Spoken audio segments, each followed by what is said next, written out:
नीति आयोग की बैठक में पीएम मोदी बोले 2047 में विकसित भारत हर भारतीय की महत्वाकांक्षा। नीति आयोग की 9वीं गवर्निंग काउंसिल बैठक शुरू हो गई है। पीएम मोदी इस बैठक की अध्यक्षता कर रहे हैं। ये बैठक राष्ट्रपति भवन के सांस्कृतिक केंद्र में हो रही है। बैठक में 2047 तक भारत को विकसित राष्ट्र बनाने पर किया। इसके अलावा अलग अलग राज्यों के मुख्यमंत्री अपने राज्यों के बारे में बात करेंगे। नवी मुंबई में 4 मंजिला इमारत ढहने से 3 लोगों की मौत, 2 लोगों को बचाया गया। महाराष्ट्र में नवी मुंबई के सीबीडी बेलापुर इलाके में शनिवार तड़के 4 मंजिला एक आवासीय इमारत के ढह जाने की घटना में कम से कम 3 लोगों की मौत हो गई और 2 अन्य घायल हो गए। अधिकारियों ने ये जानकारी दी। अधिकारियों ने बताया कि यह हादसा तड़के करीब 4:50 पर शाहबाज गांव में हुआ और 2 घायलों को मलबे से निकाला गया। 670.86 बिलियन डॉलर। भारत का विदेशी मुद्रा भंडार रिकॉर्ड ऊंचाई पर।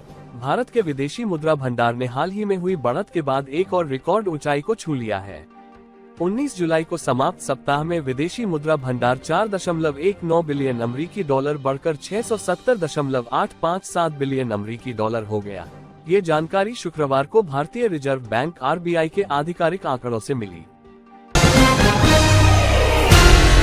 भारी बारिश से जनजीवन अस्त व्यस्त। 17 राज्यों में अलर्ट। सेना ने शुरू किया राहत कार्य। देश भर में मानसून सक्रिय है, जिससे कई पश्चिमी राज्यों में भारी बारिश हो रही है। महाराष्ट्र और गुजरात में बारिश की वजह से हालत बहुत खराब हो गए हैं। राजस्थान, दिल्ली और उत्तराखंड में भी तेज बारिश हो रही है। मौसम विभाग ने शनिवार को 17 राज्यों के लिए चेतावनी जारी की है। बड़ा विमान हादसा, एक और प्लेन क्रैश, कई लोगों की मौत। अमेरिका के व्योमिंग प्रांत में एक विमान दुर्घटनाग्रस्त हो गया, जिससे उसमें सवार कई लोगों की मौत होने के साथ ही जंगल में भीषण आग लग गई। अधिकारियों ने शुक्रवार को ये जानकारी दी। कैंपबेल काउंटी के अधिकारियों ने सोशल मीडिया पर जारी एक पोस्ट में बताया कि यह हादसा दोपहर करीब 1 बजे हुआ, जब विमान व्योमिंग की सीमा के पास स्थित जिलेट शहर में उड़ान भर रहा था। ONGC अधिकारी के परिजनों को 2.85 करोड़ रुपए का मुआवजा। 2022 में सड़क हादसे में हुई थी मौत। ठाणे स्थित राष्ट्रीय लोक अदालत ने जून 2022 में एक सड़क दुर्घटना में मारे गए एक व्यक्ति के परिजनों को शनिवार को 2.85 करोड़ रुपए का मुआवजा देने का आदेश दिया। यह मुआवजा राशि इसके 25 वर्ष के इतिहास में किसी मृतक के परिजन को दी गई सबसे अधिक राशि है। RBI का बड़ा कदम। ओला, वीजा समेत इन 3 बड़ी कंपनियों पर लगाया भारी जुर्माना। भारतीय रिजर्व बैंक (RBI) ने फाइनेंस सेक्टर से जुड़ी 3 प्रमुख कंपनियों पर बड़ी कार्रवाई की है।